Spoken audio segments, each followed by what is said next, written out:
It's after midnight, and it's time for conversations about love, family, friends, sex, and life. It's Love and Life with Carol Riddick and Donavan West, only on WURD, Progressive Black Talk Media.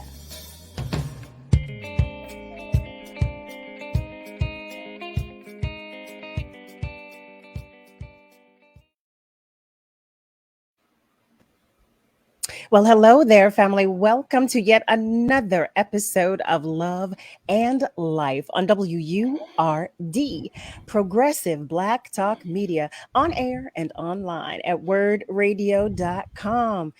Here we are. I am one half of your hosts for tonight, Carol Riddick, and you already know I'm with my partner, none other That's right. than You know who it is. It's Donavan West here in the space, and I'm so happy to be here hanging out with you, Carol, and to be talking about this particular topic, but I'm not going to do any teasers.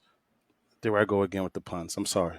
Anyway, moving right along, I am so happy to be in front of our audience, our WURD family. Thank you so Mhm. much. I really appreciate you all tuning in for another transparent, as is, no frills, just we're going to keep it 1,000, not even 100 this evening, as we Mm. talk about the topic that we're going to cover. And Carol, what is that topic tonight? Well, look at that. Look at you passing the baton. I I told you. appreciate that. So I'm we here. have a special guest with us today. As you know, family, we don't always have guests with us. We like to, we like to talk amongst ourselves, betwixt maybe because there's just two of us, but betwixt ourselves. But tonight we have a guest, none other than how should I say this? Because there's so much to say about her. Her name is Michelle Hope. Let me start with that.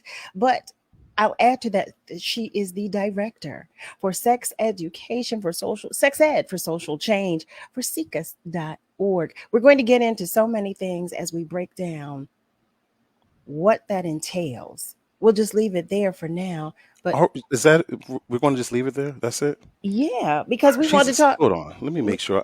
Listen, hold on 1 second. This pen is not working. I I'm think going to not. take. I'm going to take some notes here.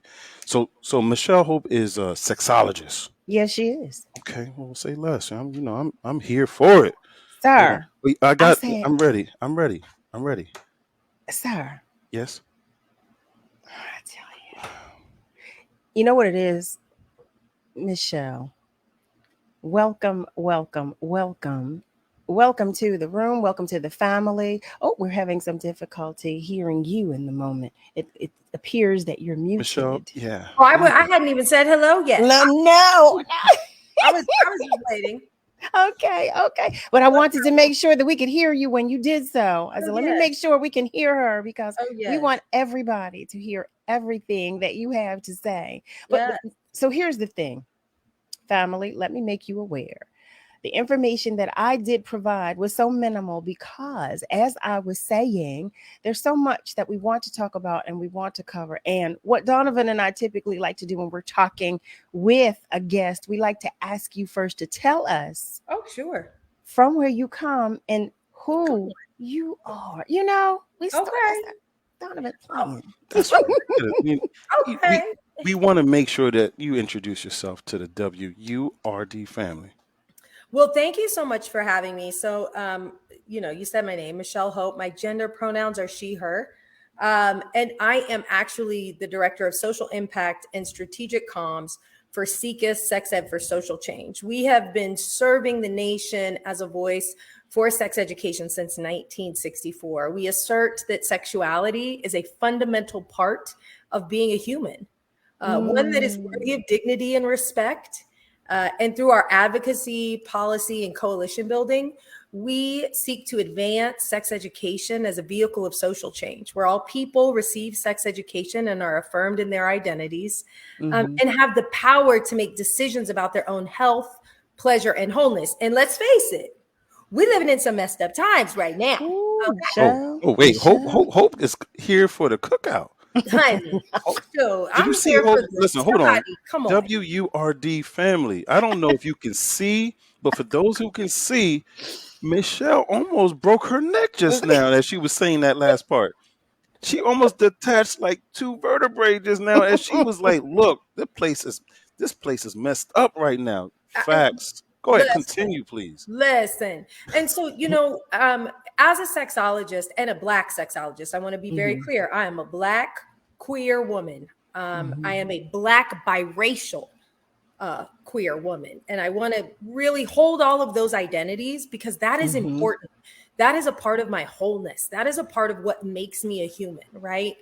And so I got into this work because I recognized within the intersectionality of race and sexuality are a lot of disparaging social issues that impact the lives of Black folk every day. From the womb to the tomb, baby. Sexuality is a Are part we of your snapping now? everyday life. We're From the snapping womb now. to You are so, Donovan. You are so. Let me tell you, Michelle. I'm so glad that you. I'm so glad that you broke all of that down. You know what? I'm going to ask you this because for some of our family members, and we typically like to do this. We're open, we're transparent, and unapologetic with everything. So we accept that not everybody knows everything. What exactly is a sexologist before we get into everything you just told us? Yeah, so it is an umbrella term to describe people who study human sexual behavior. Now, let's be real. The way I look, the way I show up, the way I present, oftentimes when people hear the word sexologist, they immediately think of low-hanging fruit, the physical act of sex. And I really, well, I can do that. You want me to teach you some new moves? I got you. You want me to talk about STIs? I got you. You want to talk about family planning, healthy relationships? I can do all of that. But what interests me, right? Because again, this is an umbrella term. And just like gender identity, gender expression, orientation, it's a spectrum of different types of work you can do. Sure. I work in what some would probably think is really, really boring. I look at sexuality and political and public policy. I look at how the intersections of race and sexuality implicate the development of public policy. How has race and sexuality impacted the laws that we live by today? Of Black people, we were brought to this country as slaves. Black women and Black men were created and put into positions where they were created to be breeders, to work this land for the benefit of white men. And that is still very much a part of the world we live in today, especially with the most recent SCOTUS decision on abortion. And we can get to that later because I know that that is something we're going to talk about. But what I really study is looking at how sex and race impact marginalized communities through legislative strongholds, basically. Okay. I'm fascinated by that. I'm fascinated at how our community only looks at sexuality from the vantage point of the physical act of versus, for example, maternal mortality. That's a reproductive justice issue. That's a reproductive health issue. That is a sexuality issue. The fact that Black women experience rates of maternal mortality at 3 times higher than their white counterpart. Okay. Toxic masculinity in the Black community. That is a sexuality issue. Right? Reproductive justice, which is a phrase that was coined by Sister Song, is the idea that all people, women especially, should have the right to make decisions about their bodies, when to have a child, when not to have a child, how to bring that child into the world, and this is the most important part, have a safe and sustainable environment to raise the children that they already have. And when we saw what we saw in 2020 happen to George Floyd, because George Floyd was somebody's son, we know that we are not living in a world today where reproductive justice is realized. And we really have to start being active participants in pushing our legislators to design legislation that will work for us and build a better tomorrow. I have a question for you. What would you say would be the first step toward that effort? So, I mean, and I think we're going to get into a lot of this, but I think Mm-hmm. the first and so let's look at this from two spaces, okay? Mm-hmm. The first step, I think, for our community is to recognize that sexuality is far more than physical biology. It's far more than the act of sex. Mm-hmm. Um, it encompasses our whole lives. Sexuality is something that implicates psychological, sociological, biological, as well as spiritual variables that make us who Mm-hmm. we are and impact our interpersonal relationships. So therefore, we really got to that whole idea from the womb to the tomb, every single day of your life. That is the first step, right? And then from there, we have to build like a lot more steps. It's so interesting because when I meet people, they're always like, sexology. Mm-hmm. Is that real? Mm-hmm. Where did you go to school to get that degree? Like, is it just you like to have sex? So you, we have to start thinking deeper around So these. let's think deeper. Let's talk deeper, right? Let's go back just a little bit and think about it. You know, even through the same lens that you're talking about, right? Take a anthropological approach, right? Mhm. And say, okay, when we think of sex from a the cross section of what we see today versus also from a historical perspective, right? And how there is a thread of that still exists, right? From even back then, even to this day, right? Mm-hmm. Let's talk a little bit about that because I think that's also very key when you think about sex being at its core base, right? Perceived as a transaction, Mm. right? It's a transaction. It means, when you think about it historically here in the US, right? It was a transaction. It's something to be done. It was a means. It was not necessarily something that was even looked upon as like, oh, well, just straight satisfaction, but also from a standpoint of actually we need more kids. We need more workforce. We need this, that, and other. It wasn't looked upon as, well, you know what, from this perspective, I'm talking about from a cultural perspective, that it was looked upon as gratification, except for when they themselves were the tool, right? When the women were the tool and being raped, and the men too, right? We can't leave out the men that were raped, and largely not even discussed, right? When you think Mm-hmm. about breaking slaves, and that was code for really raping slaves, right? And the different islands prior to even them reaching here that became those slave breaking stations, if you will. So let's talk a little bit about that, and from your perspective, right? Someone who studied it, who's learned it. I know not all of what I'm sharing from a layman's perspective, obviously, is going to register in the same way that is registering with you, having studied this on a deeper level. But share with us just again how, from a historical sense, right? Those seeds were sown. Well, I think we have to expand the idea beyond the act of, right? Sorry. Beyond the act of sex and look at sexuality, because then we'll start to look at the patriarchy and we'll start to be able to look at how they broke slaves, right? And it's far more than just the act of heteronormative sex. Like, I think we as a community of Black folk have to start expanding our understanding of the differences between what the act of sex is Mm-hmm. and what sexuality is, right? I think that's the first step, because we could surely say, okay, we could look at this from an act of breeding people or having children, but really let's talk about the patriarchy. Let's talk about this ideology that there is a head of household and they're responsible to do this, that, and the other. And that doesn't have anything to do with the act of sex, whether pleasurable or even to like procreate life, right? Mm-hmm. That has to do with the power and control dynamics that will allow one person to retain all power, i.e., the white man, Mm-hmm. and then dictate to other communities of color what manhood should look like, what head of household should look like. And how does that implicate the Black community when we live in a society where systemic racism doesn't let Black men get ahead in the first place?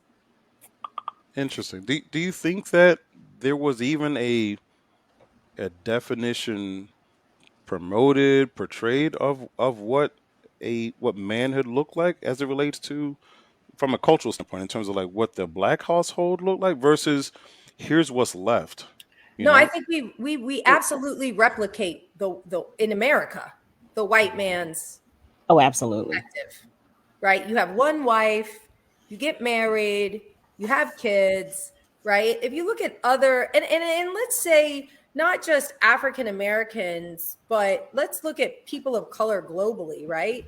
There are places in cultures where multiple wives is a thing. There are some communities internationally and globally that look at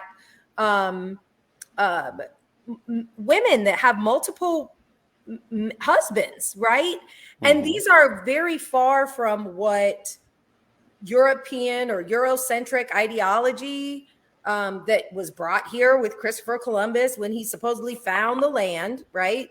And that is what dictates. But we, for the most part, try to replicate these ideas of power, like these ideas of supremacy, right? Through gender.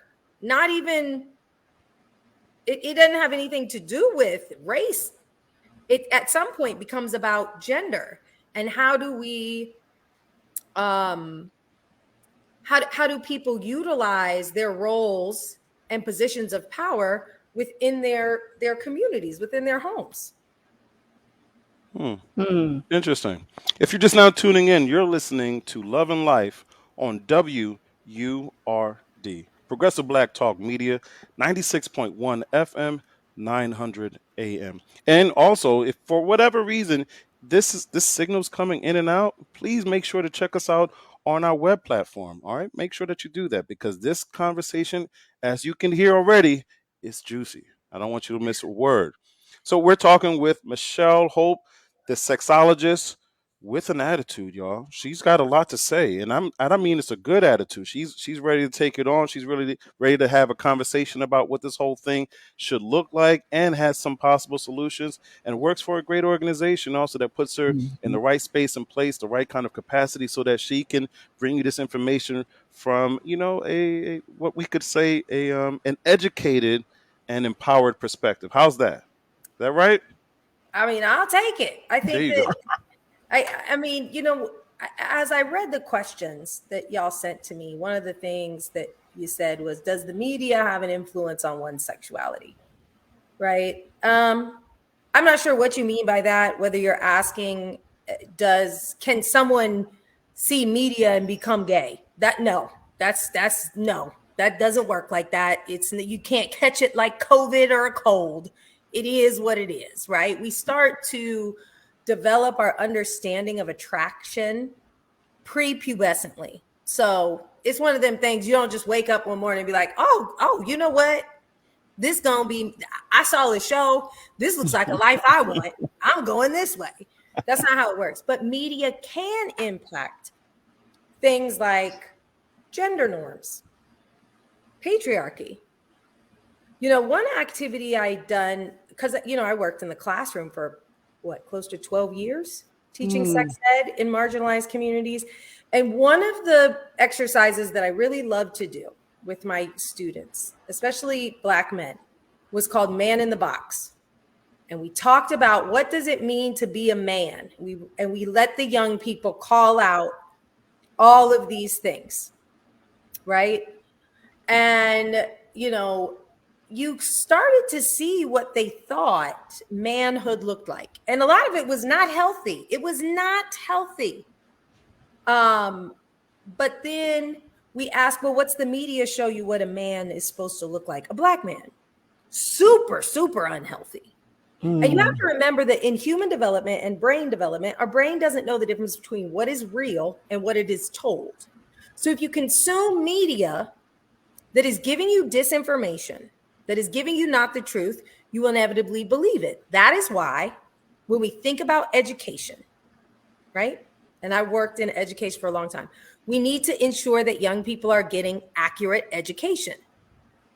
If you look at legislation that has rolled out this year alone, we saw an increase of about 413% in divisive concept bills that seek to put bans on certain subject matter that can be taught in schools, including CRT, accurate racial history of the United States, sex education, inclusive and affirming language and education in the classroom.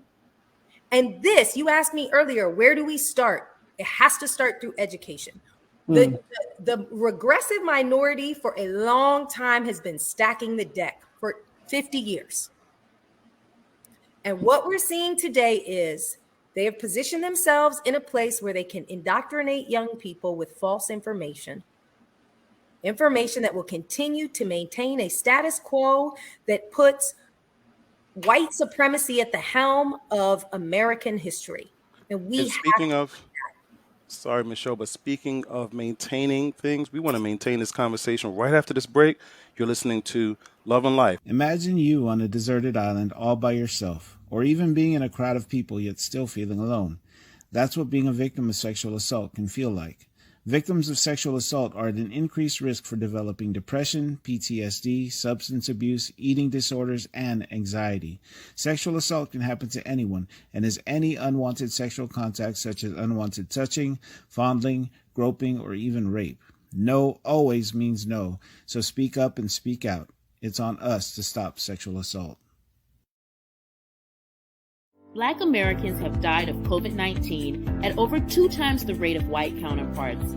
This is due to systemic racism and healthcare disparities. Here are some tips for protecting yourself. Wear a mask covering your mouth and nose. Avoid crowds. Wash your hands with soap and water. Use alcohol-based sanitizers. Avoid touching your eyes, nose, and mouth. Practice social distancing and follow World Health Organization guidelines. Quarantine if you've been exposed to the virus.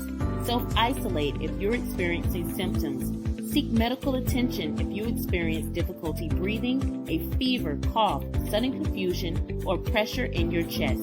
If you don't have health insurance or a healthcare provider, try contacting your state health department, community health clinics, or local hospitals for testing and treatment. Together, we can stay informed and empowered.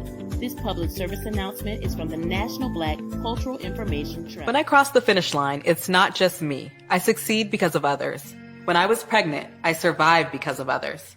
At 32 weeks, I was diagnosed with preeclampsia and had an emergency C-section.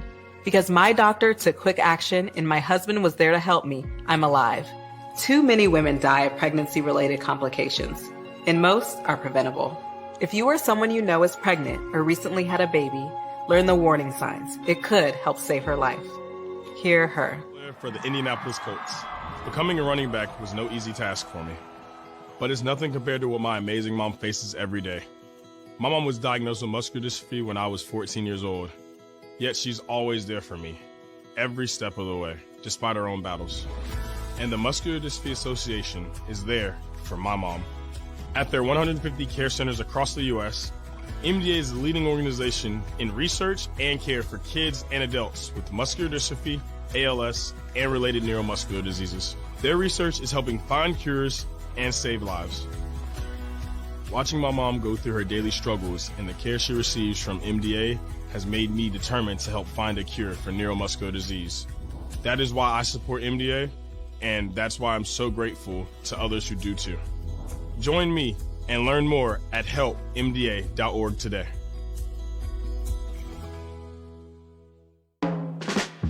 Hi, I'm Tanya Hopkins, aka The Food Griot, the host of Savory and Sweet, a new show about food, history, and culture. Savory and Sweet is a flavorful exploration of food marinated in the Black experience, seared with history and braised culture. Each week, I'll fold in conversations that center food and drink at the intersection of business, health and well-being, entertainment, education, and innovation, while separating the facts from fiction on the sometimes surprising origins of what we eat and drink. So join me, the Food Griot, and special guests for Savory and Sweet, Food History and Culture, every Sunday from 11 a.m. to 1 p.m. beginning January 2nd, 2022, exclusively on WURD, Progressive Black Talk Media. You're listening to WURD Radio, 96.1 FM and 900 AM WURD, independent Black media.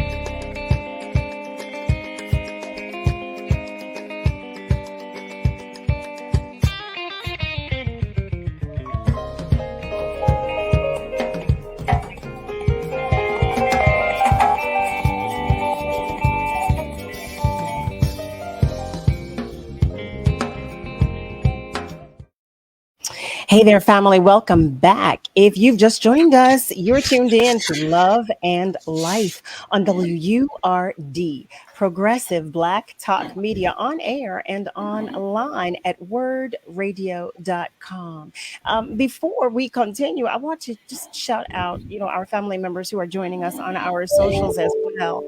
And I want to remind all of you that, we've been enjoying the emails that you've been sending us, and we want to encourage those of you who do not have our email address to do so. So, you can send us comments, questions, suggestions, for topics that you'd like us to discuss. And you could even just say hi, because we love all the love that you express. You can do so by emailing us at loveandlife@wordradio.com. That's loveandlife@WURDradio.com. Just another little note there, just in case you have any complaints, make sure to put in the subject line to Carol's attention. All right, thank you. And the shenanigans continue as they always do. But family, that's what we do. That's how we are. But we have a guest today, so I keep reminding Donovan that we have company. But why should we change, right? Why I know should we? that's code for Donovan. Act right. Act like you got okay. No. Because I enjoy it. That's what we do. That's who we are, and I wouldn't want that to change at all. But we have a guest today, as you can see, we have Michelle Hope with us, who has been sharing, so much information and dropping some pearls already. And before the break, we talked about so many things, but I want to go back to one thing that you said, Michelle, when we were talking about effecting change. And you said that the road to doing so, the beginning effort, is with regard to education, educating our babies. How early do you believe that education should begin? I personally think, and I've done this for a long time, right? Mm-hmm. I've done this for a long time. Before children can talk, we should start giving them language around body autonomy, right? I know a couple years ago, there was a viral tweet or a video where a woman from Australia or something was like, you should ask permission to change your child's diaper. Now, I'm not going to tell you to ask permission, but I do and have taught parent classes where you need to let your child know, even if they don't have language, that you're going to touch their vulva, their penis, their vagina. So that's where education starts, through naming body parts as medically accurate body parts. It's not a flower. It's not a hoo-ha. It's not a woo-woo. It is a vulva. It is a penis. They are breasts. These are your buttocks. This is your anus. Boom. Right there. That's where we start. Education has to start at home. And I've come up against a lot of parents who are like, well, I don't want to teach them that. I'll teach them about those things when they get older. But we have to remember that young people pick up so much all the time. It's all around them, right? And so before there are words, you start teaching them their genitalia. And there's a really great, and I'll drop in the chat a website, but that speaks to 30 years, 3 decades of research that talk about the benefits of comprehensive sex education, right? Oh, And wow. starting as early as possible. When we give a child names, medically accurate names to their genitalia, we reduce the risk of them experiencing sexual assault. Predators and groomers will recognize that that child already has too much information to allow them to pull the wool over their eyes. That's Makes a lot of interesting. sense. Makes It a lot of really sense. does. So when we say that, what part do you feel the schools or our education systems or could play to do better? I mean, quite frankly, we could do a whole hell of a lot better. Yeah, For the main and simple reason that it is a patchwork of legislation across the nation. Every state has a different type of legislation when it comes to sex education, right? And then even at the state level, let's say it's like, for example, the best example I can give to you is in Pennsylvania. It is a state that requires teaching of, if taught, there's no mandate, there's no like sex ed like a California where sex education is mandatory, right? It can be taught, and if it is taught, it has to be abstinence stressed, which means they only teach like abstinence only programming. The problem with that is, one, the science tells us that doesn't work. How about that? Two, abstinence only education is really geared towards the heteronormative Christian ideology that says if you have sex before marriage, you're going to burn in hell, right? There are actually lesson plans in those types of abstinence only or risk avoidance that tell young people to put in gum, chew up gum, spit it out, and recognize that if they've had sex before marriage or if they're not heteronormative, that they are about as valuable as that chewed up piece of gum. Excuse me? Yeah, that's wow. That's extreme. That's hard to swallow, pun intended. So literally, like literally, you don't want to swallow. No, you don't. But here's the other thought, though. I mean, just playing devil's advocate, would it be more effective to change the title of it altogether? It's not all as generally defined sex education, right? Wouldn't it be easier, because the odds of changing, right, of maturing the collective masses, right, about or in getting some kind of uniform understanding, definition that is going to finally unify, right, our perspective on this whole topic?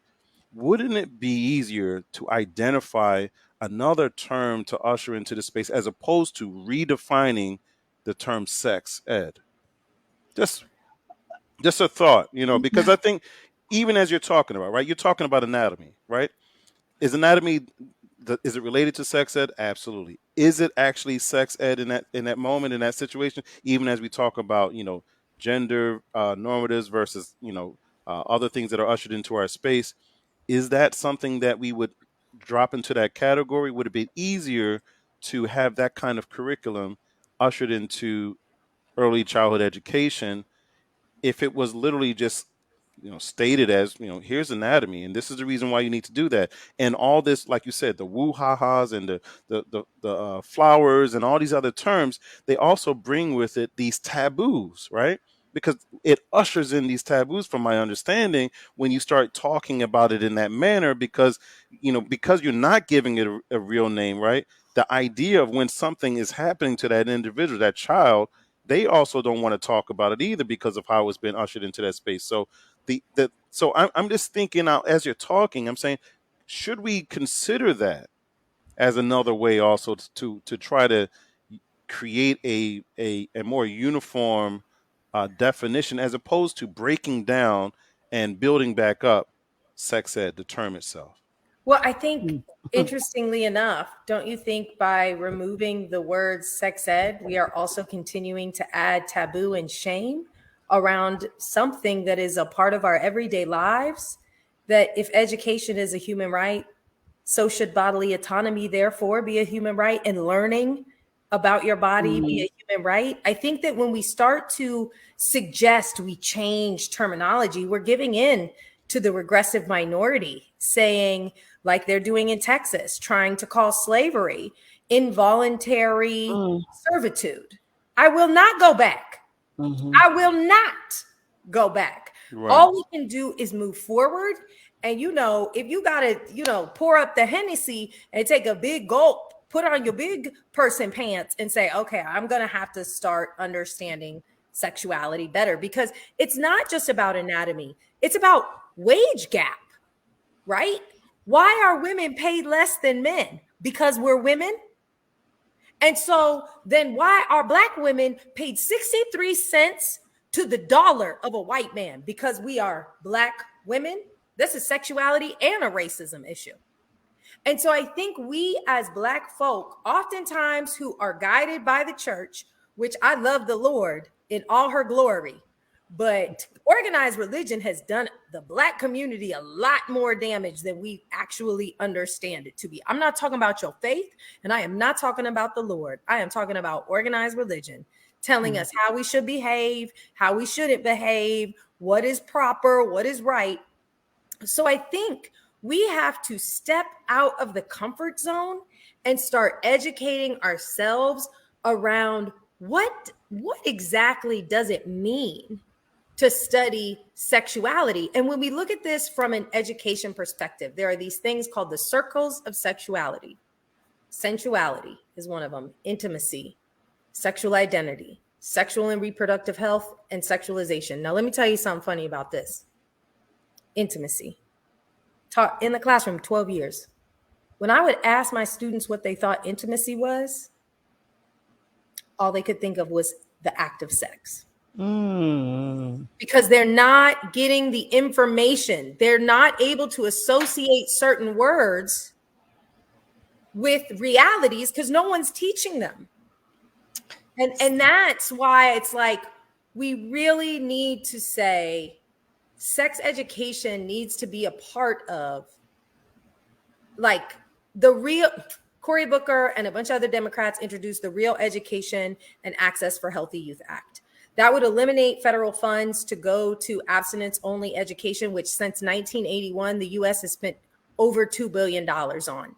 And the science tells us abstinence-only education does not work.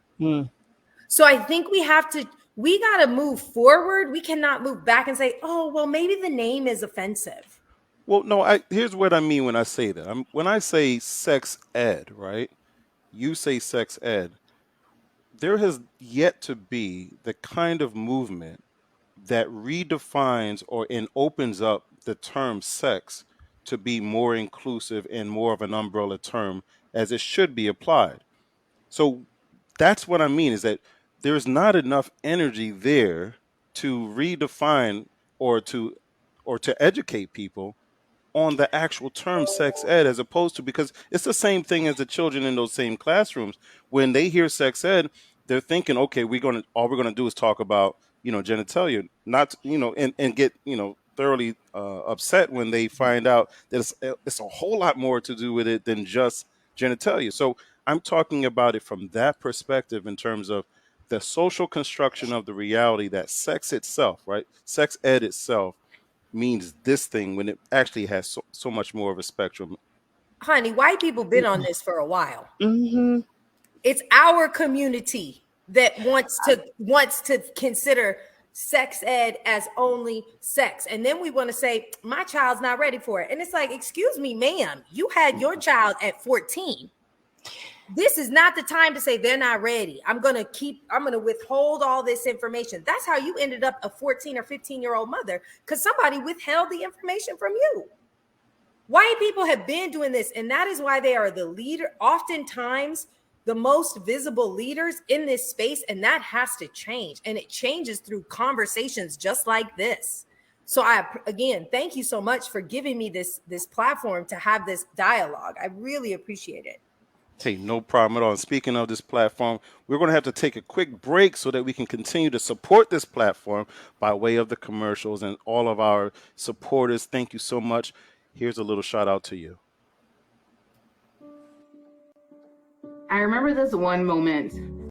I ran to kind of the water edge, and my mom said something along the lines of like, now it's your turn.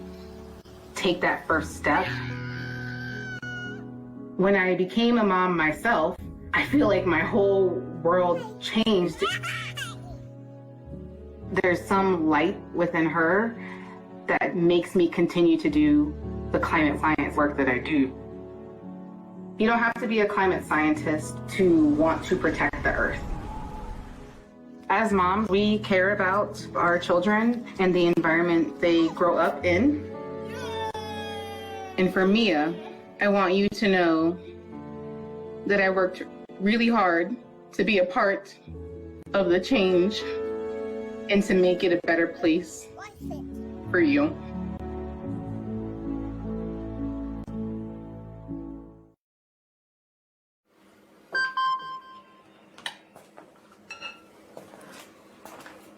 Email from school about the incident today. Scary. Tell me about it. Did you have any idea that was going on? None. I mean, you saw Derek at the game last night too. Did you have a clue? No, but you know, teachers like me, parents, we don't always know as much as you guys do.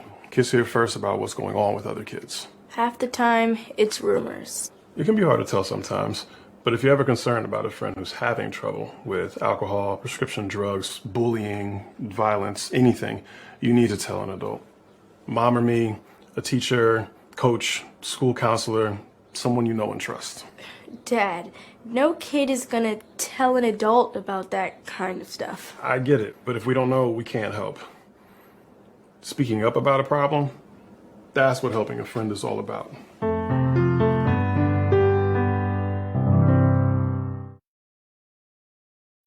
You know, a lot of people say when you're going somewhere, you don't want to look back. But I beg to differ. For her to see her father celebrate his graduation, it's the best feeling in the world. I can't lie and say it was easy. But sometimes you just have to stop everything and take it in. I looked at everything in a different light. I realized it started with me going back and getting my high school diploma. We're often influenced by what we see or hear on social media. Beware of disinformation campaigns targeting Black communities by using cultural issues to incite divisions, spread false information, and negatively influence public opinions. We're in this together, and together we can stay informed and empowered. Learn more at nbcit.org. This public service announcement is from the National Black Cultural Information Trust. I'll be here to hear what's on your mind.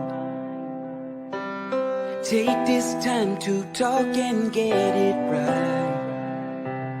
You know I'll be there all your life. When you need me, I'll be by your side. By your side. And every day is a different day. Everything is in everything. Even when you think things will never ever be the same. Don't be scared of the world, I'll be here to stay. By your side. Even when your heart ain't listening, or your mind takes you a different way, towards a different path. All you gotta do is sit and ask. When you need me, I'll be by your side. When the adults in a child's life talk early and often about the dangers of underage drinking, the message gets stronger every time. I'll be by your side. Talk. They hear you. You're listening to WURD Radio, 96.1 FM and 900 AM WURD, independent Black media.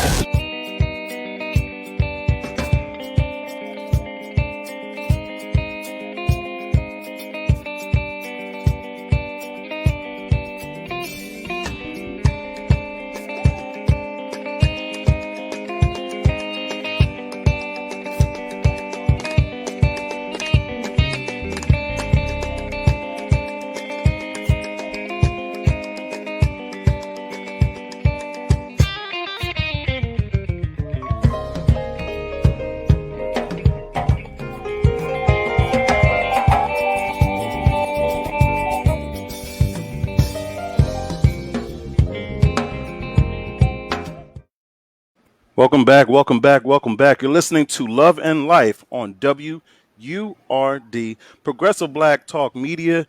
You know, we have been having an amazing conversation with sexologist and community activist Michelle Hope.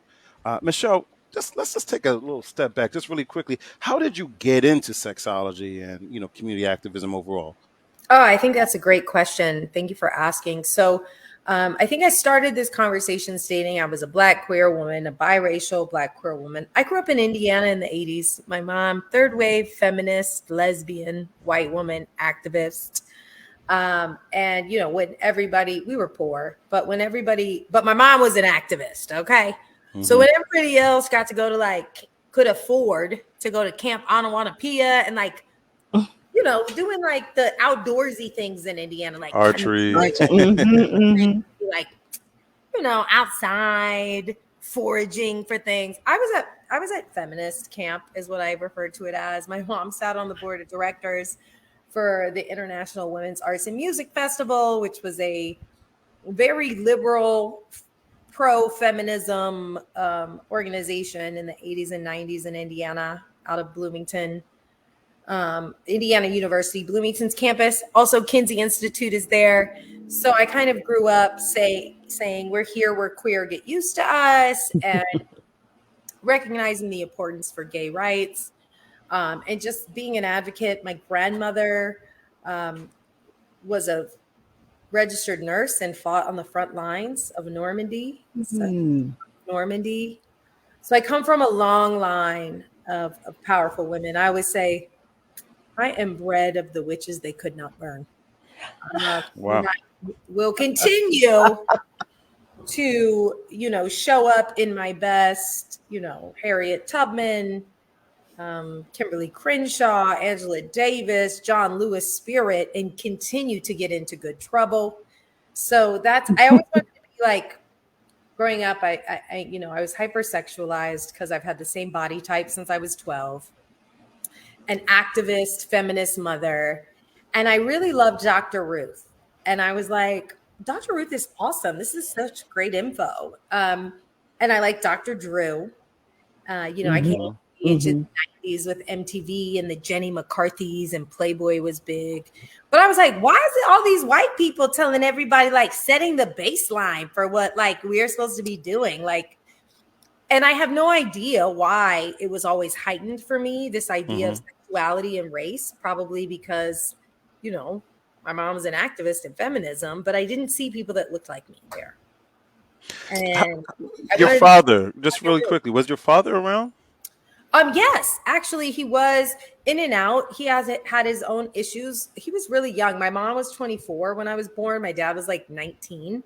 So they were young for what we would consider to be young parents at the time. Back then it wasn't. It was average age. But my dad is a wild child.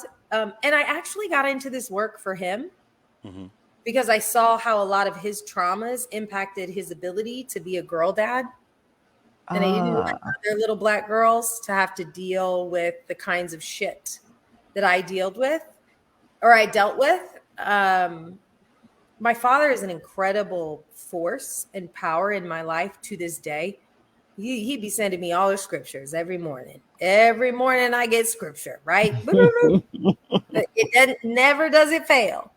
And he was the one, interestingly enough, in my 20s when he was, he would be so embarrassed I'm telling the story, but when he was getting divorced from his second wife, he was like, when you get married, make sure you please your husband. Maybe I wouldn't be getting divorced if people cared more about my needs.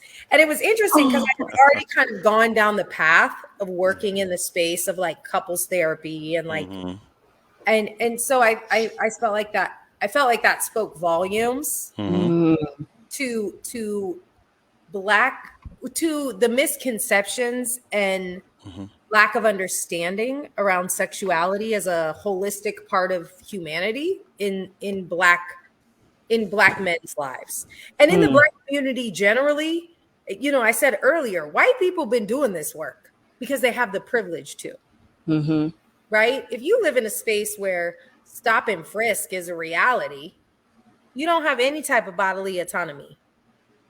So how do we even start having conversations about the importance of sexuality? We're just trying to walk around. We're just trying to find a neighborhood we can afford to live in that's not a food desert. Wow. Yeah. Good points.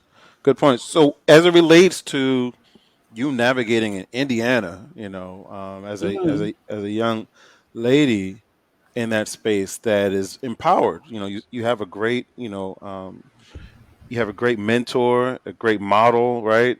Someone that's molding your mind and showing you how to really exercise your voice. How did that now play a part as you started to date and communicate, identify people of interest? Yeah. So listen, I'm like a heart surgeon who eats steaks, drinks scotch, and smokes cigars, right? Like, I can tell you how to do it. Those who cannot do, teach. Cannot play, coach. Here I am. I mean, listen, I also experienced sexual assault early. I mean, like, when you start to look at the statistics of sexual assault, most of us have experienced it, both men and women, right? Like, that is facts. We can, in God we trust. Everybody else bring data, and the data is clear when it comes to how many people have experienced sexual assault, and that's like a big deal. So that was another part. Experiencing sexual assault in my teens and not having the language, not knowing who to talk to, really impacted me. And I think that this goes back to like why, as Black folk, we need to start normalizing conversations around sexuality, because a lot of us have a lot of trauma we don't talk about, which impacts how we date. So, agreed. So going back to like how this has impacted how I date. So when I was in grad school, I already knew that I was going to go down this path. I bartended. And oftentimes I would like be bartending and tell people what I would do. And men of color, Black men, would have some of the most egregious things to say. Like, how many dicks did you suck to get that job? Or what was your just fucking, like, really misogynistic and hurtful things. And I would be bartending, and that's what they would say when they ordered their first drink. And then, like, subsequently, more drinks down the road, all of the sudden comes out, well, I experienced sexual assault, or I struggle with erectile dysfunction, or I had this experience. Like, all of a sudden, then once they got their inhibitions were lowered, that and it always seemed to be the people who said the most misogynistic things up front came back with some of the most amount of sexual trauma in their history, right? And it's and let me be very clear that sexual trauma is not always physical. Agreed. Right? Absolutely. I had this a regular customer. He was so amazing. He was an oral surgeon in Harlem, and he would come into my bar and we would talk about what I was doing and so on and so forth. And he told me this very crazy story about how he was socially awkward in college and how a young woman had invited him over to her place after a party. But he was right there. When you're watching something and you're like, ooh, and you want to hear it, but then it goes to commercial. We're going to do that right now. We did the same thing. All right, we'll be right back with more Love and Life here on WURD, Progressive Black Talk Media, right after this. Stand with WURD Radio, Pennsylvania's only Black-owned talk radio.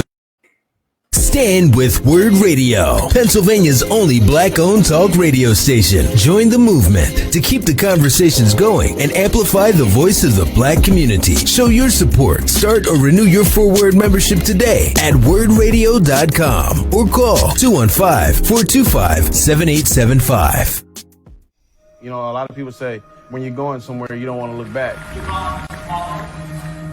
But I beg to differ. For her to see her father celebrate his graduation, it's the best feeling in the world. I can't lie and say it was easy. But sometimes you just have to stop everything and take it in. I looked at everything in a different light. And I realized it started with me going back and getting my high school diploma. Maybe you can make retirement happen. After all, you made her college years happen. Opening that education savings account when she was little. Spearheading a campus tour. And another, and another, and another, and another. Bam! Deciphering financial aid. She was like, what? Now she's like, you waste planning for college. Now get the tips you need to get on track at aceyourretirement.org. I'm Naheem Hines, professional football player for the Indianapolis Colts. Becoming a running back was no easy task for me, but it's nothing compared to what my amazing mom faces every day. My mom was diagnosed with muscular dystrophy when I was 14 years old, yet she's always there for me, every step of the way, despite her own battles. And the Muscular Dystrophy Association is there for my mom. At their 150 care centers across the U.S., MDA is the leading organization in research and care for kids and adults with muscular dystrophy, ALS, and related neuromuscular diseases. Their research is helping find cures and save lives. Watching my mom go through her daily struggles and the care she receives from MDA has made me determined to help find a cure for neuromuscular disease. That is why I support MDA, and that's why I'm so grateful to others who do too.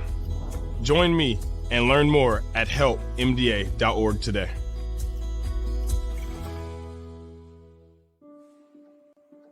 I remember this one moment. I ran to kind of the water edge, and my mom said something along the lines of like, now it's your turn. Take that first step. When I became a mom myself, I feel like my whole world changed. There's some light within her that makes me continue to do the climate science work that I do. You don't have to be a climate scientist to want to protect the earth. As moms, we care about our children and the environment they grow up in. And for Mia, I want you to know that I worked really hard to be a part of the change and to make it a better place for you.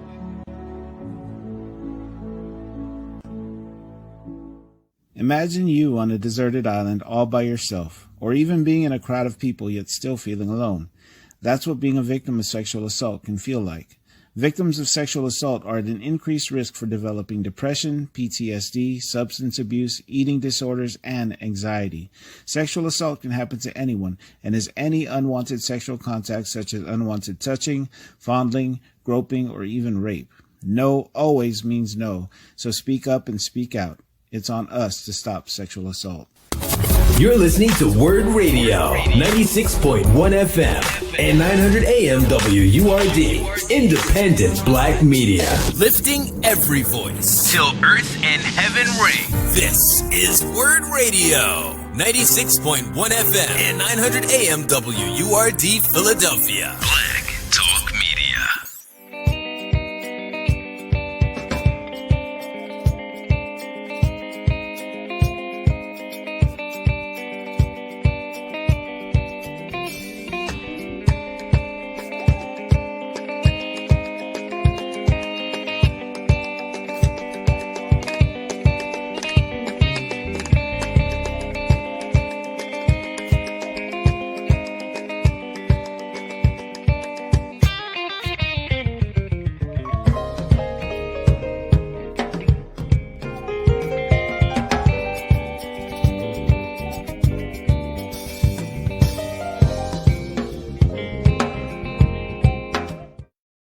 Hey there, family. Welcome back. You are tuned in to Love and Life on WURD, Progressive Black Talk Media, on air and online at wordradio.com.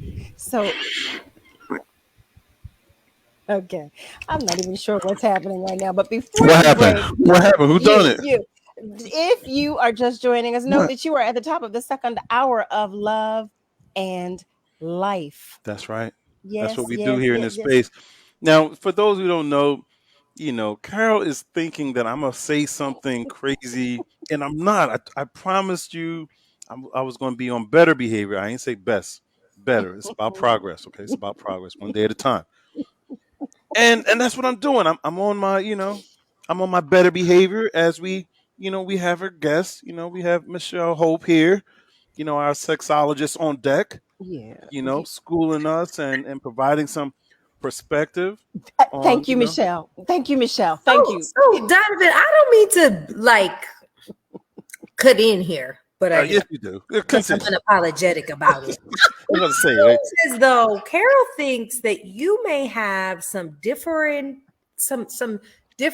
opinions to what I stand on. So I'm interested from your perspective as a Mm-hmm. cisgendered, heteronormative man. How do you really feel this interview is going? And is what I'm saying to you resonating at all?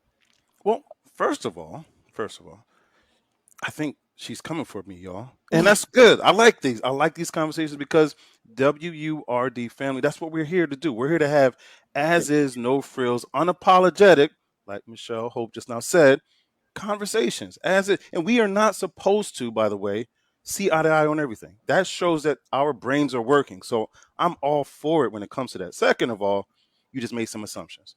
Your assumptions were right, but you made assumptions. You didn't ask me. So you got I to. mean, honey, let me say something. I've been in this game a What you got long to time. do? What you got to do? What you got to do is you got to ask the questions, and just like I would ask the questions. So it's not that I have a lot of differentiating ideas and thoughts. There are certain things that you have in your wheelhouse that I'm like, okay, I hear you. And as a person also that works in the space in terms of relationship coaching, been in the education system for some time, all those, I definitely have some perspectives. And as a daughter, dad, right?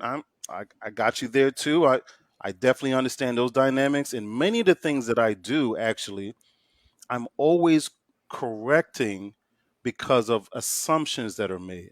Okay. And there were assumptions that were made around how I would take certain things that my daughter, I'm not putting her out there, but in terms of the things that she processed at different times. And there were assumptions that I had to constantly correct. The mother of my child at different times, and we've had great conversations. We talk about parenting partnership conversations. And what I do think in many instances is the norm, which we usually go off of, which is the majority of what we experience, that it creates a one size fits all kind of approach in terms of how we tend to walk into the next space without really taking the kind of energy, mind share, and bandwidth, right? To really understand like who you're actually talking to in this environment, even though the other nine just now, right? They had certain trends in terms of how they thought and things of that nature. So what you shared though was very enlightening because at the end of the day, I always surrender to one thing, and that is I don't know you. I don't know your journey. And that's why I enjoy this show so much. Carol and I talk pretty often about the fact that our show is not the kind of show where it's a platform for you to do your top 5 things that you want to utter so quickly in the next 5 minutes, right? This 2-hour breakdown allows us to get to know you and the context for some of the things that you're bringing to the table and all the other good stuff. So from me, from a philosophical standpoint, I follow this thing called listen to lead. And that what it means is that I learn you first. Thank you. I learn you first. I listen first. So I really haven't formulated like this big old opinion, but there are certain things I'm like, oh, okay, that's different. Okay. And then as I have a differing thought, right? I actually have been asking you those questions to say, hey, plain devil's advocate or whatever, what do you think about this versus that? So I'm right with you. Listen, Carol, I'm so sorry. I know, girlfriend, you have not chimed in too much today, but I feel like that's because I'm saying all the things you probably have maybe said in pieces on other shows. So, but I do need to ask this question because I'm so interested. Donovan, you said you worked with couples. You do like couples coaching. Mm-hmm. Do you feel as though you are equipped to do same-sex couples coaching? Yes. And okay, great. but here's the reason. Here's the only reason why. The only reason why is if that couple, right, consents gives me permission, and where they are in their journey, Mhm. I can be of service. So it really, regardless of like all the stuff I've studied, certifications and all, it means absolutely nothing if you yourself are still working with talking to me, period, about, you know, where you are. So quite frankly, again, Carol, I love and deeply respect you. But the reason I'm kind of pushing Donovan is because at this moment, this critical moment in American history, we need cisgendered, heteronormative Black men to not be silent. And it's not just about abortion rights. It's also about gay rights, about anti-transgender youth legislation that's coming into play. It's like I got into this work, and I'm not gonna lie to any of y'all. I used all that God gave me, titties, ass, blah, blah, blah, to lure people in, to give them information that can inevitably change the experience for all Black people. Because I do believe that sex education is a vehicle of social change, right? If we do it right. I do believe, like, quite frankly, I'm about to say something unpopular opinion. Listen, wait, I want to take this moment to let you know I don't want you to apologize again, because I want you to be your unapologetic self. That's what we do here. Yeah, we're very transparent here. This is who we are and what we do. So I want you to feel comfortable and free, speaking freely. I want you to be you. Honey, quite frankly, but hold on, just one other thing though. Let's just bring it down on the cuss words, because I know we're going to get in a little bit of trouble. So just bring that part down just a little bit. But other than that, continue as you go, please. Listen, and I apologize for my vernacular. I will be more mindful. So let me just say this. This line of work is not easy. For a lot of reasons. Kind of like the story I told earlier that I'm going to go back to right now, where I heard this oral surgeon tell me this really wild story about his experience in college, where a young woman invited him back to her place after a party, and he wasn't really confident in how to like get it going, right? And he wasn't a big kisser, so he wasn't like he didn't like to make out, which is usually the jump off point for all things. No foreplay. Right? Yeah, that's like the jump off for foreplay. And so because he wasn't good at this, he did not like try to sleep with this young woman. This is like many years ago in college. And then she spread a rumor across campus that he was a gay man. He had to be gay because she was there. It was late night and she was trying to get with him, but he didn't. And then she spread a rumor that he was a gay man. And that was a trauma for him. Because, and I've seen this happen. And one of the questions that you asked, does media play a part? You know, I went viral in January for like asking a question, like, why do we continue to use violent language when it comes to sex? And I think that just as much as it's a responsibility of cisgendered, heteronormative men to speak up on abortion, speak up on LGBTQAI rights, speak up to protect trans folks, I also think that it is a responsibility of Black women to acknowledge that Black men are not sex objects. Similarly to how Black women are not sex objects. Wait, hold on. I'm not? No, and where that's and the Wait, idea hold on. I'm texting a couple people. Hold on. I'm just gonna. No, I got to do this right now. I'm going to send a text like I am not. Go ahead. I'm sorry. Continue. It's fine. I'm just saying, like, we have been convinced that the BBC is the thing. That's not like a medically accurate. Black men have larger members than other races of people. That is a systemically racist ideology that has been passed down from generation to generation to continue to perpetuate the ideology that all men are experts in sex and they're hungry for sex. And if you really look at the history, Black men have been looked at as the beast, the rapist. Facts. Big Black penises that will rape our white women and destroy our white women. Mm-hmm. Child, let me tell you something.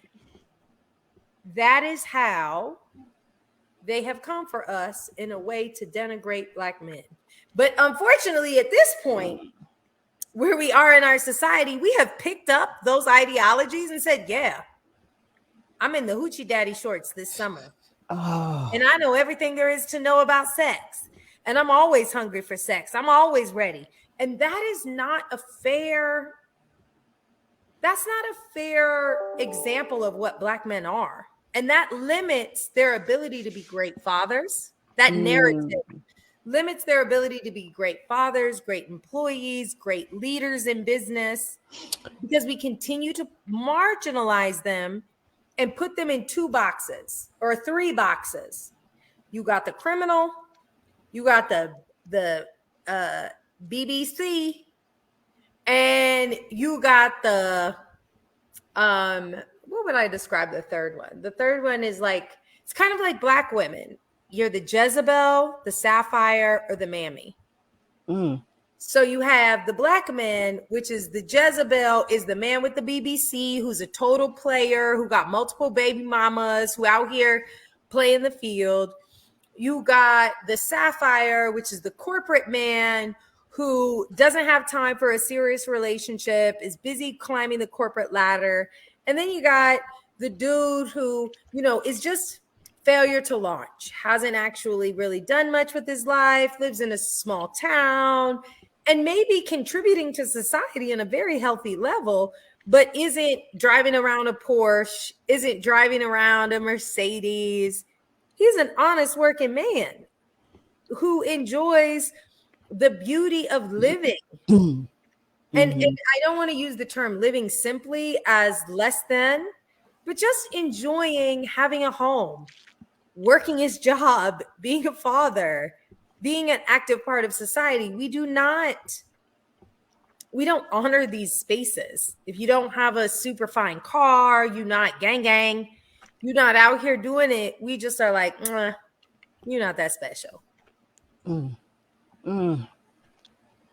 Good point. I mean, I think that's where media does play a major role in supporting some of those toxic images. Where, there are those that are not Black that are looking at that and having expectations. And then there are those who are Black. And to speak to your point about, education and the information having to be accurate.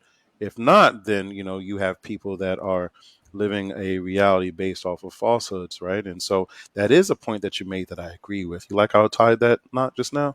It's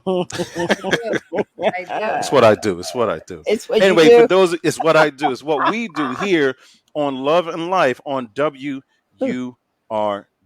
Progressive Black Talk Media.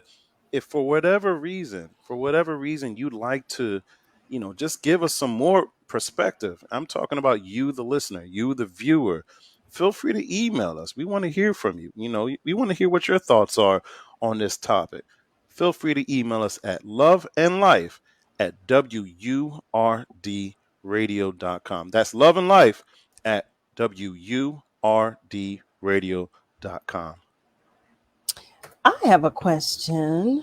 So I'm thinking, I'm digesting everything that that's been discussed, and I'm being, I'll tell you what's at the forefront of my head is our generation, our younger generation today. And I'm curious to know, Michelle, if you, with regard to the dynamic in gender roles, what do you feel about how our youth are dating in today's day and age? Like, do you feel like they court each other? Do you feel like they're, I'm curious to know what you see. Yeah, what you see on your end. I know what we see in social media and what we see, but I'm curious to see how you feel. Absolutely not. Because where are the examples of what courting looks like? And this is why sex education is so important, right? Like our media is not showing us examples of people pulling up to the house, walking up to the door, knocking on the door, and picking young people up. Where are young people learning how to take someone out on a date? Where do we teach them that? Where do we teach them the etiquette? Let me tell you, because I'm seeing now what I'm seeing, and I'm speaking with regard to social media, not anybody in my immediate circle or family, but what I'm seeing is that there's this emphasis on what they can buy one another. That's how they're courting one another these days. With regard to everything is material. Everything is material. There's no emphasis. Again, because there's no emphasis on what reciprocity looks like, what healthy relationship looks like. And when you look at comprehensive sex education, and if we could get this implemented from K to 12, of course, kindergarten through 5th grade, we're not talking about sex. We're talking about bodily autonomy. We're talking about healthy friendships, because friendships turn into romantic relationships when they get older. If we're not teaching young people how to have healthy friendships and be able to identify the red flags in friendships, somebody just real quick, tell me when we are teaching young people how to recognize the red flags in relationships. Right. No, you're right. Yeah. It's so hard for me to digest it completely, because I'm looking at, and I say that because in my family, I've seen, no relationship is perfect. So I will say, I've seen healthy relationships. I've seen some healthy relationships, and it's so challenging for me to believe that the majority of our youth have not seen at least one healthy relationship at some point in time, that they may have said, you know what, that's what I want. That's what I want. I don't understand why the desire is to gravitate to what we're, the majority of what we're seeing. I don't understand that. Because they don't have someone saying, even the healthiest of relationships that you know about as an adult, they're not talking to their kids about like, yo, me and your daddy, we got into an argument, but we done worked it out. I ain't been talking to that dude for like a minute. We had to take a little time out. We don't even teach how to, in business, we call it like storming, norming, forming, storming, norming. We have all these theories around how to engage in relationships in the business space. Some of us go to trainings in our corporate spaces. Yeah. But relationships in itself have forming, norming, and storming periods. And if you are in a long-term, multiple decade relationship, a lot of people are going to eat a lot of crow at different times of the relationship.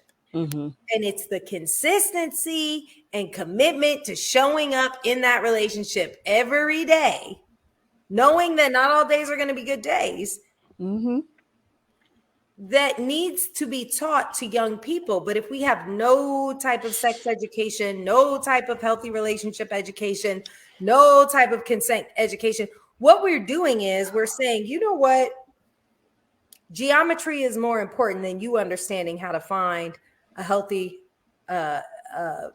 romantic relationship. Well, let me ask you this. Is it always learned behavior? Why isn't that we just don't want better? We don't want to do better. Whoa.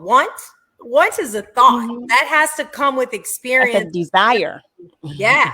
Of knowing that there is better out there. And see, when you say desire, that's a privilege. See, well, now this is what I'm saying. Even if you see a healthy relationship, it doesn't have to be familiar or someone with whom you have or share a bloodline. But if you see what appears to be a healthy relationship between two people, why isn't that's not a desire? We say, okay, that's what I want, and why don't we do that, as opposed to the opposite, what we're seeing the majority of. Growing up, I desired to have a relationship like Claire Huxtable did. Did you? Yep. I wanted to grow up and be the Cosbys. Well, how at what age did you identify that was what I wanted? Probably like 8 or 9. We have to remember that gender norms and the roles that we play. If I'm born a girl, and every day I grow up watching Claire Huxtable being an empowered, strong woman, that's what I view as a perfect relationship. I misunderstood that. So I get wanting to be clear, but as it pertains to the relationship, like with her husband, I was misunderstanding you. And you were like saying that marriage, the Cosbys, that was the marriage I wanted. Him as a doctor, me as a high power attorney. We have all these kids. We work it out. It looks perfect. It looks great. But then what happens when the character becomes Bill Cosby? Well, I was about to say, but you were ignoring your own internal desire because you didn't want. That's not really what you want to write. Well, as a matter of fact, I have to stop because I'm looking at the clock. Yeah. I was just about to say, speaking of ignoring desires, there's a desire for our, supporters How about we'll be to right be back? recognized right How now. about We'll be right back. Yeah, Sam, Elmo. Oh, hey, Julia. You ready to play band with us? I'm going to play my clarinet. And Elmo's going to play his drum. Drum loud. Oh, well, you know what to do, Julia. Julia knows. Mm-hmm. With Julia's autism, loud sounds can be too much. But she still loves to make music. Play band. Early screening for autism can make a lifetime of difference. Find out more at screenforautism.org. Black Americans have died of COVID-19 at over 2 times the rate of white counterparts. This is due to systemic racism and healthcare disparities. Here are some tips for protecting yourself. Wear a mask covering your mouth and nose. Avoid crowds. Wash your hands with soap and water. Use alcohol-based sanitizers. Avoid touching your eyes, nose, and mouth. Practice social distancing and follow World Health Organization guidelines. Quarantine if you've been exposed to the virus.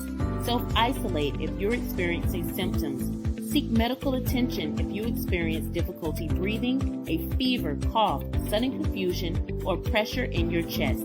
If you don't have health insurance or a healthcare provider, try contacting your state health department, community health clinics, or local hospitals for testing and treatment. Together, we can stay informed and empowered. This public service announcement is from the National Black Cultural Information Trust. When I cross the finish line, it's not just me. I succeed because of others. When I was pregnant, I survived because of others. At 32 weeks, I was diagnosed with preeclampsia and had an emergency C-section. Because my doctor took quick action and my husband was there to help me, I'm alive. Too many women die of pregnancy-related complications, and most are preventable. If you or someone you know is pregnant or recently had a baby, learn the warning signs. It could help save her life. Hear her. For the Indianapolis Colts. Becoming a running back was no easy task for me. But it's nothing compared to what my amazing mom faces every day. My mom was diagnosed with muscular dystrophy when I was 14 years old. Yet she's always there for me, every step of the way, despite her own battles. And the Muscular Dystrophy Association is there for my mom. At their 150 care centers across the U.S., MDA is the leading organization in research and care for kids and adults with muscular dystrophy, ALS, and related neuromuscular diseases. Their research is helping find cures and save lives. Watching my mom go through her daily struggles and the care she receives from MDA has made me determined to help find a cure for neuromuscular disease. That is why I support MDA, and that's why I'm so grateful to others who do too. Join me and learn more at helpmda.org today.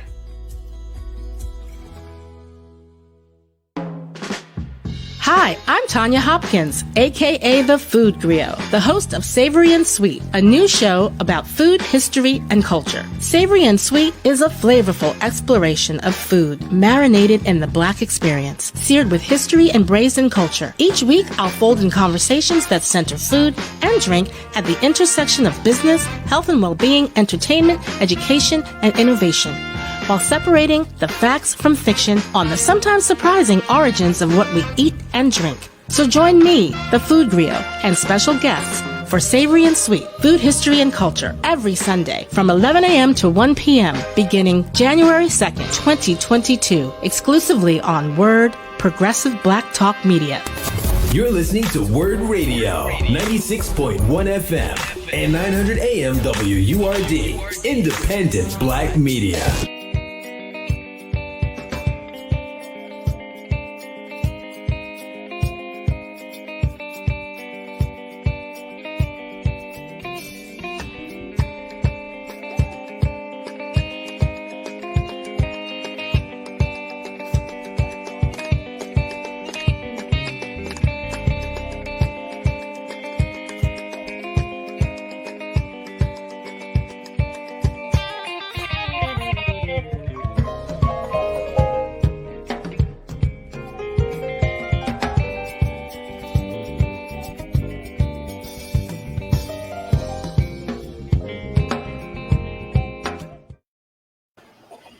Well, good people, we're back. You're listening to Love and Life on WURD, Progressive Black Talk Media. Catch us online or, of course, online at WURDradio.com. So we're talking about the Huxtables, y'all. You know, we're talking about the Huxtables. We're talking about Claire Huxtable. And, you know, our specialist this evening, Michelle Hope, was talking about those early years. I think you mentioned 8, 9 years of age, and the influence of the Huxtables in terms of her model of a healthy relationship. Did I capture that correctly? Yes, very much so. Good. So we got broken up by the commercials. You know, hey, people that are supporting us, businesses that are supporting us, thank you. We're just saying it was getting real juicy as Carol was posing her question about. Well, wait, maybe I missed the memo in terms of what was an ideal model versus the things that were happening with you internally. Carol, did I get that right?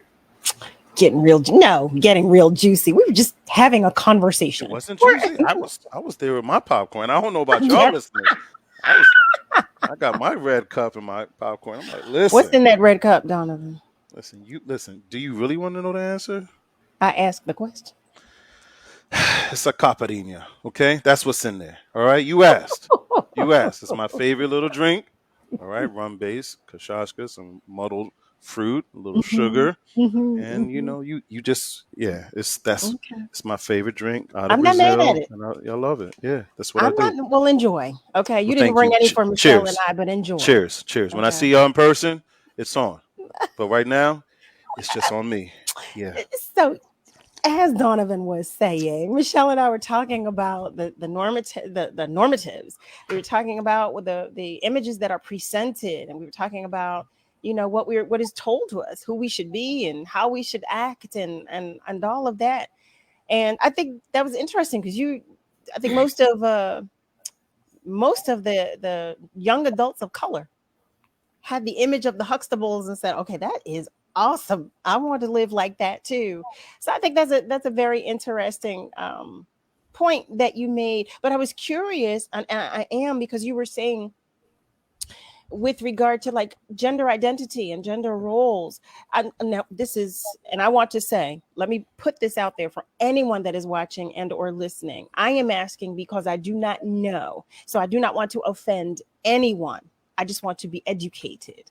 So, Michelle, I'm going to ask you, as it pertains to you, when watching the Huxtables and saying you wanted to be Claire Huxtable and have that picture, that story, like how, I don't understand, how did you want that, knowing that you didn't want what was being told to us is the typical relationship between a man and a woman, like meaning as a lesbian woman.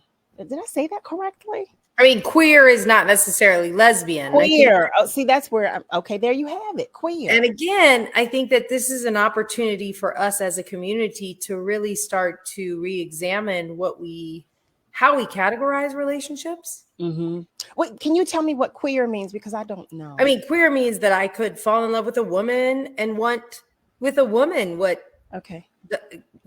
Dr. Huxtable and Claire had. Okay. Right? So just because you're in a same-sex relationship doesn't necessarily dictate what the roles are, because even same-sex couples still fall into what we would call sexual scripts. Oh, absolutely. Wait. I just want to make sure I understand before you continue. I'm so sorry to have interjected. Does queer equate to being bi?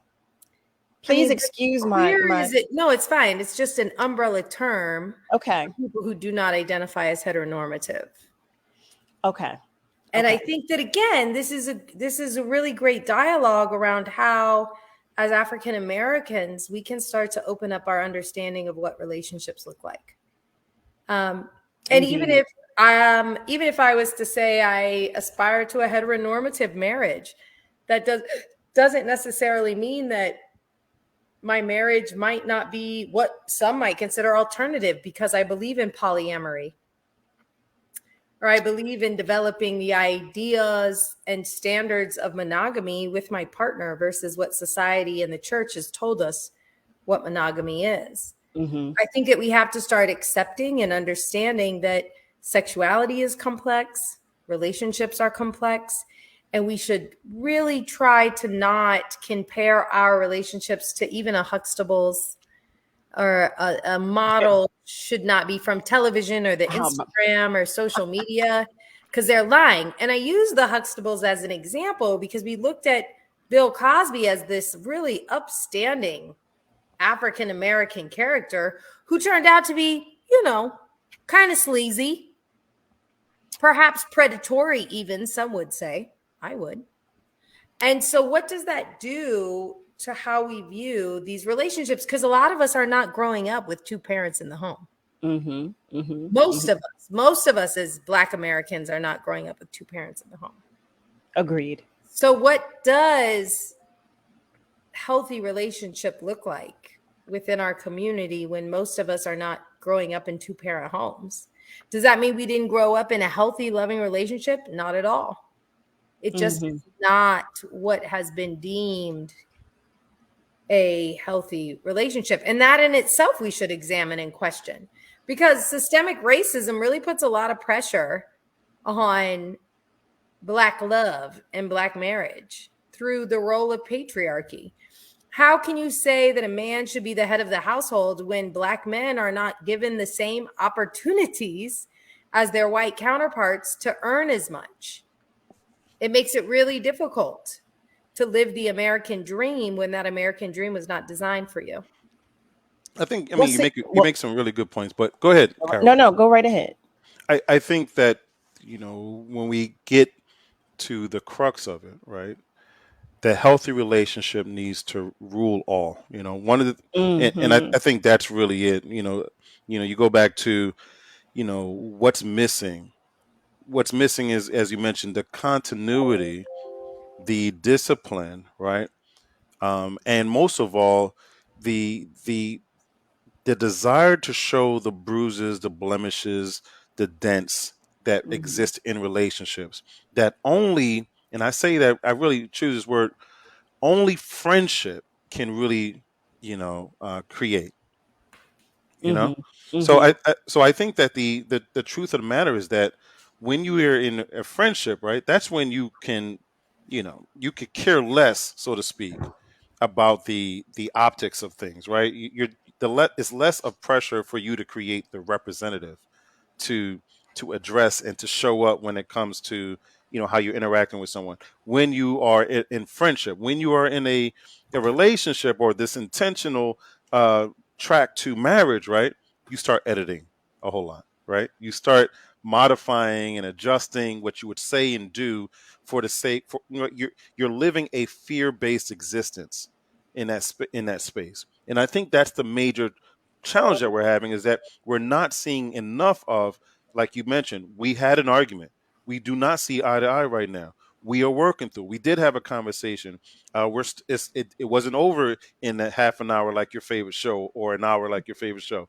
But we're still working through. We're still communicating. We're talking to higher levels of transparency and vulnerability. Right? We are talking about those ugly things, and we're advocating for one another in certain situations, regardless of other issues we may have with one another. Right? And those dynamics, those components, those characteristics of a relationship, they reside in your day one type of friendships that you have with your with your friends in that space, right? Lack of judgment, right? And I don't mean in terms of like good judgment, whatever. I'm talking about the purposeful lack of judgment. I am not going to judge you. I'm just here to show up. What's up? How do I need to be an ear? Do I need to be a shoulder? Do I need to be another pair of hands? Period. That agape style love that is supposed to be wrapped up from a religious perspective, right, as a model, but often still shakes out in many instances when we talk about what you see in marriages as a quid pro quo, toxic kind of space. Because it now is, if you do, so if you don't, right, then what does that mean? That means that you're back to that fear base, and you're back to manipulating certain things in terms of how you communicate and engage, and the cycle continues. And I'll stop my 2 cents right there. But I do believe at the crux of this, right, is the lack of focus on healthy relationships, on friendships, understanding that, yeah, we can be friends and it's okay to be friends. And that attraction is not going to go anywhere. So if it's going to matriculate to something more physically intimate, right? Because we already know intimacy is not that. That's the most common part. Intimacy is really where you can go that many others can't go, and that does require the peeling back of layers. If that's going to exist, it's going to exist, period, regardless of how friendly we are, because we are animals first, people. We're animals first. And what we see and are attracted to, we are animals first. What we see and are attracted to, we will be, and that's just that. What we then do is we develop other layers to pull back from acting on it right away. And one of those layers that should be enacted right away is the friendship layer. I'm done. Well, we appreciated that, Donovan. That was my Thank PSA, you. by the way. I know I didn't do the. I know. Normally, Miss Hope, I always do a PSA, and that was my PSA, and I just kind of went 300 bars on the PSA, but it's normally shorter. But there it is. Boom. But there's nothing wrong with that. We appreciate it. If I might speak for you, Michelle, we appreciated your PSA. Thank you. I think it's good for healthy conversation. Absolutely. Yeah. And as Michelle just said, this voice is it's not out there as much, right? There's too many silent voices coming from this kind of male. He, him. How about that? Boom. That's good. I mean, it's great. I would love more input, as long as it is as inclusionary as possible and affirming as possible, and recognizing. Like, I think the one thing I've learned about being in this work is that what I believe is not what everybody else believes.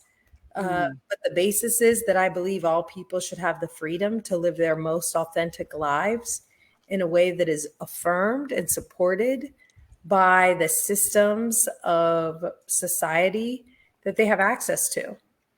And I think that's a big deal for me. I'm curious.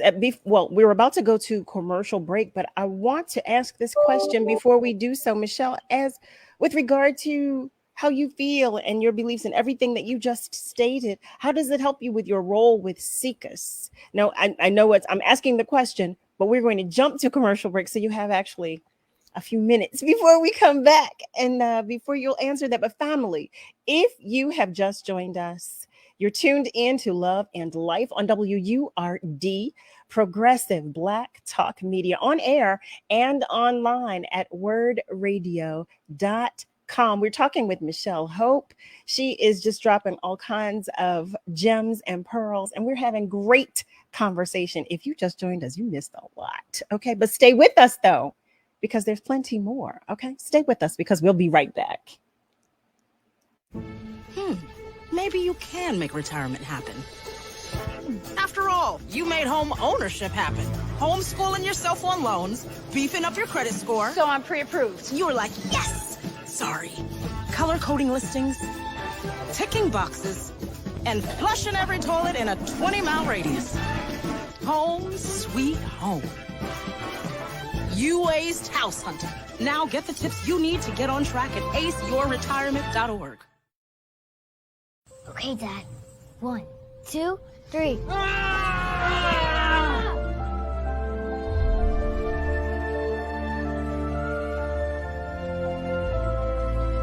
You saved me. Dad? Are you okay? I'm fine, dear. Your hero needs you now, and AARP is here to help. Find the care guides you need at aarp.org/caregiving. We're often influenced by what we see or hear on social media. Beware of disinformation campaigns targeting Black communities by using cultural issues to incite divisions, spread false information, and negatively influence public opinions. We're in this together, and together we can stay informed and empowered. Learn more at nbcit.org. This public service announcement is from the National Black Cultural Information Trust. I'll be here to hear what's on your mind. Take this time to talk and get it right. You know I'll be there all your life. When you need me, I'll be by your side. By your side. And every day is a different day. Everything is in everything. anything, even when you think things could never ever be the same. Don't be scared of the world, I'll be here to stay by your side. Even when your heart ain't listening, or your mind takes you a different way, towards a different path. All you gotta do is sit and ask. When you need me, I'll be by your side. When the adults in a child's life talk early and often about the dangers of underage drinking, the message gets stronger every time. I'll be by your side. Talk. They hear you.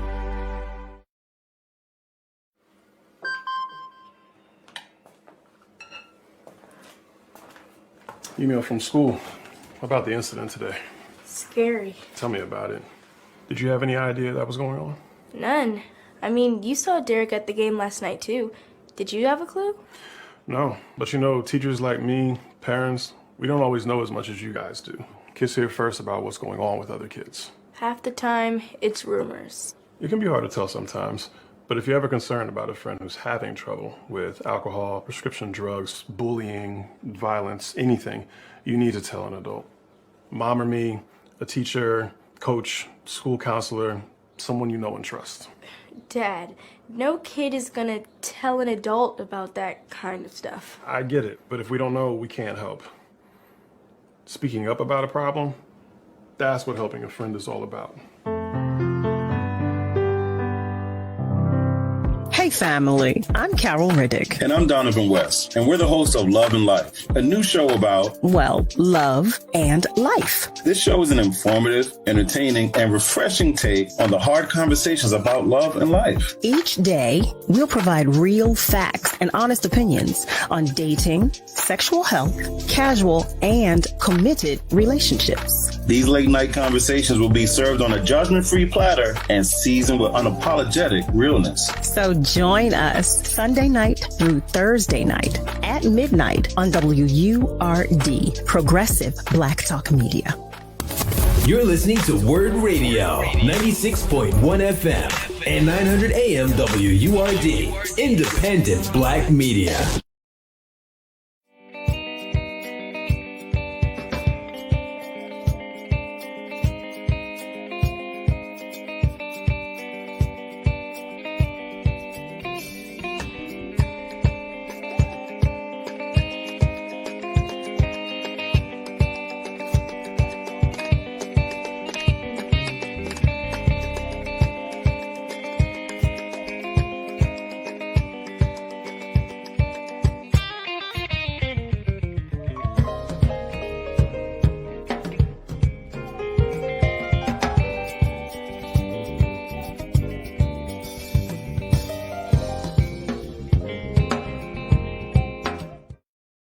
Hey there, family. Welcome back. You're tuned in to Love and Life on WURD, Progressive Black Talk Media, on air and online at wordradio.com.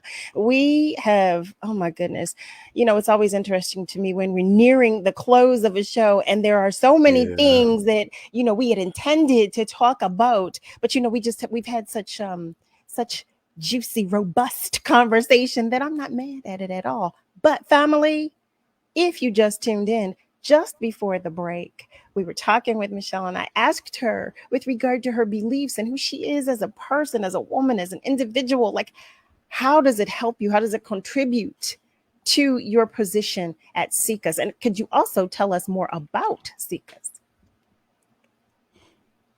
You on mute. SIECUS is an advocacy organization, thank you, that advocates for the expansion of sex education for all young people that's medically accurate, age appropriate, and inclusive.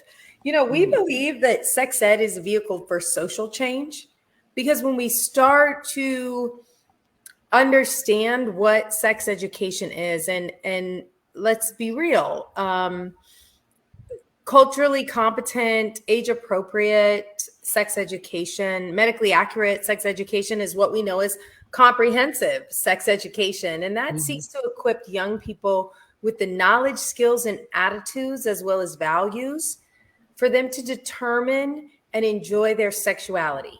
Not just the physical act of sex. Let's talk about the emotional, because that's what we were talking about earlier. Okay. And the emotional, the mental, and the skill set that they need to really be able to understand their relationships and determine what is right for them within those relationships. So a lot of times as parents, we're like, we want to withhold this information. They're not ready. They're not ready. They're not ready. And we forget that these are not ourselves. These are not little baby clones of us that will live the life that we live.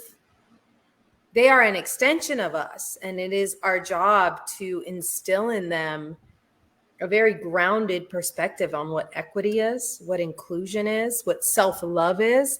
Now, and here's the thing with comprehensive sex education, a part of that is abstinence.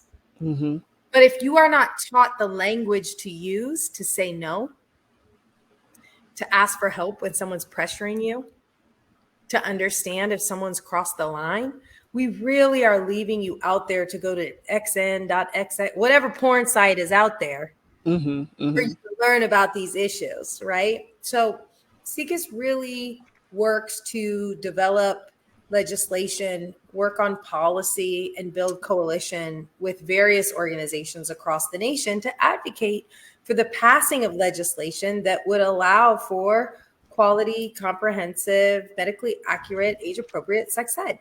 Do you also host programs for young adults? We do not actually work with young adults, but most of our, we have a SAPAC, which is the Sex Education Policy Action Coalition. Those are organizations across the nation that do youth activation, that actually do youth councils. I was a sex ed teacher for 12 years. Wow. I loved it. I've seen the worst of the worst. Like no one could ever bring a story to me and it would be a surprise because it happens. Like all the worst of the worst happens way more frequently than we are aware of. And what we try to do is we try to silence individuals. We try to, you know, put things into place where young people cannot speak up or cannot be honest about their truth. And what I really hope is that moving forward, we will become a society where we get involved in the electoral process all the way down to the school board level. Because as I mentioned earlier in this interview, there is no federally mandated sex ed. That's why we want to see the passing of REA, which is the Real Education and Access for Healthy Youth Act. That will get us on a pathway to some type of federal legislation. But it's very much so state by state basis, similarly to how abortion care is now going to be handled, which means we all need to be getting into the state and local level elections. And let's be clear, just because the Democrats have not delivered in the last year or two or three, that doesn't mean we can give up on the democratic process.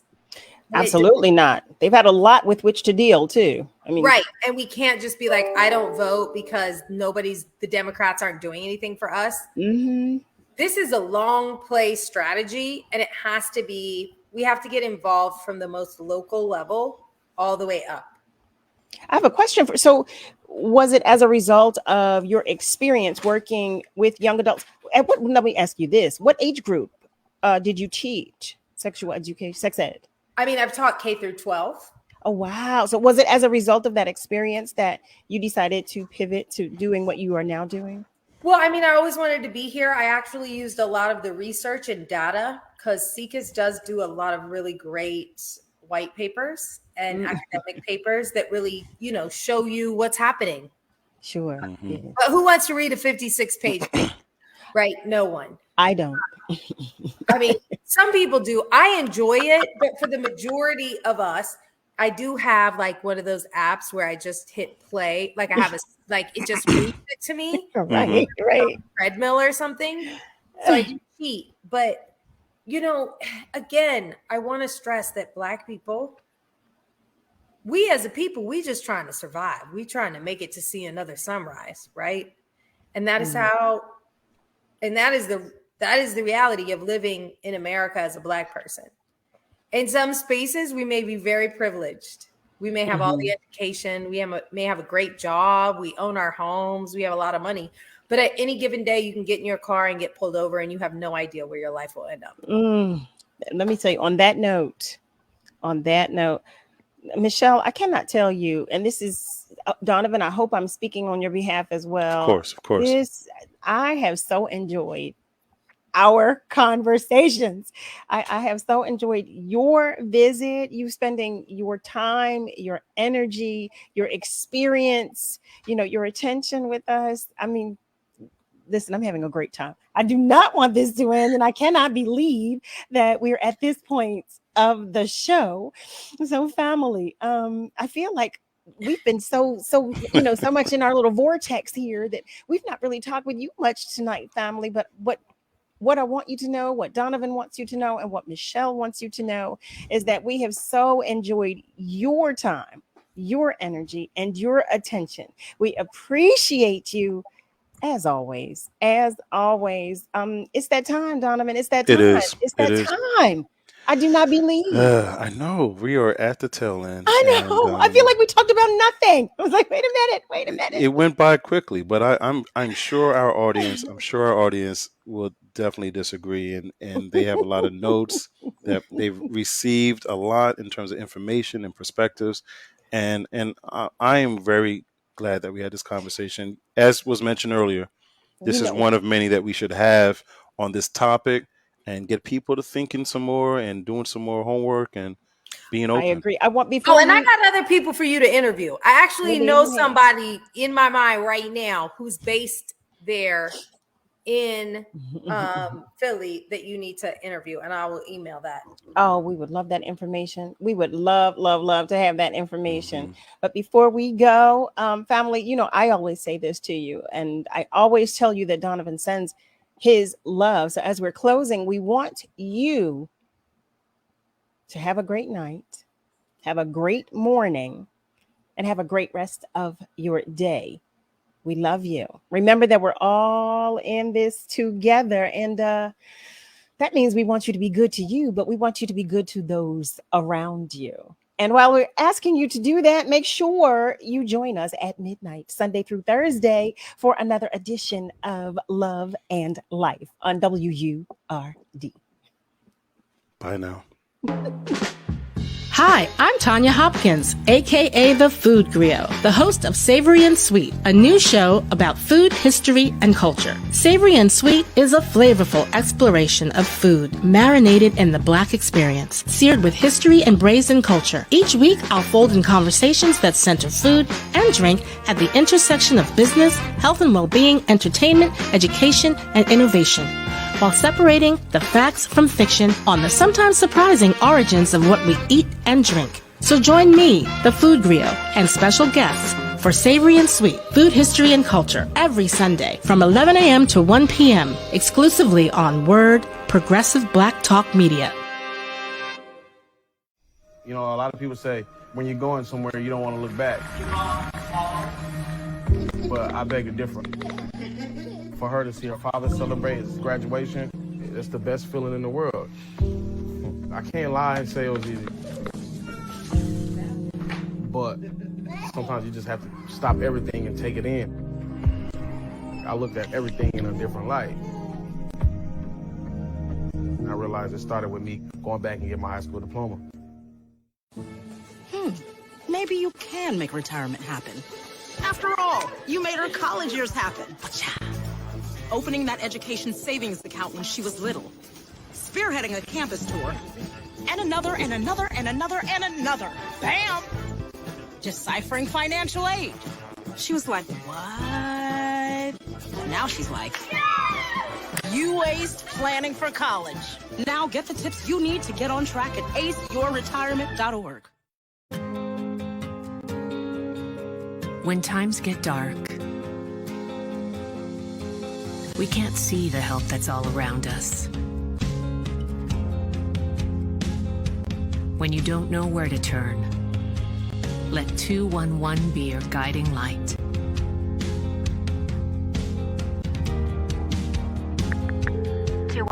How can I help you? Our guides are ready to connect you with the help you need.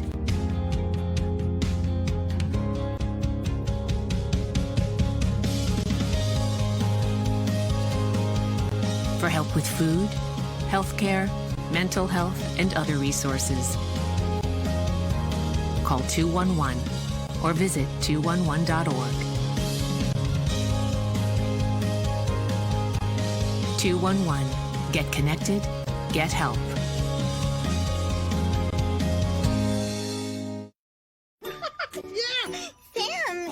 Oh, hey, Julia. You ready to play band with us? I'm going to play my clarinet. And Elmo's gonna play his drum. Drum loud. Oh, well, you know what to do, Julia. Julia knows. With Julia's autism, loud sounds can be too much. But she still loves to make music. Play band. Early screening for autism can make a lifetime of difference. Find out more at screenforautism.org. I remember this one moment. I ran to kind of the water edge, and my mom said something along the lines of like, now it's your turn. Take that first step. When I became a mom myself, I feel like my whole world changed. There's some light within her that makes me continue to do the climate science work that I do. You don't have to be a climate scientist to want to protect the earth. As moms, we care about our children and the environment they grow up in. And for Mia, I want you to know that I worked really hard to be a part of the change and to make it a better place for you.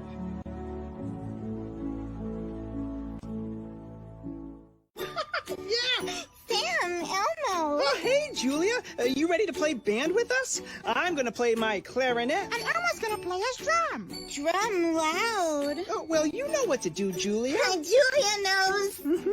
With Julia's autism, loud sounds can be too much. But she still loves to make music.